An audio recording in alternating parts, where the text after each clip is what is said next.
Boot device not found hard disk 3F0 error. Hi everyone, welcome back to our channel.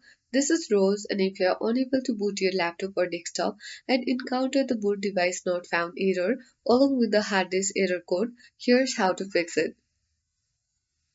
First, you need to run the system diagnostic. To do that, press the F2 key to enter the system diagnostic mode. Your laptop or desktop will restart automatically and open the hardware diagnostic screen. Next step, you need to check hard drive status. In the diagnostic menu, you need to select your hard drive option and press enter.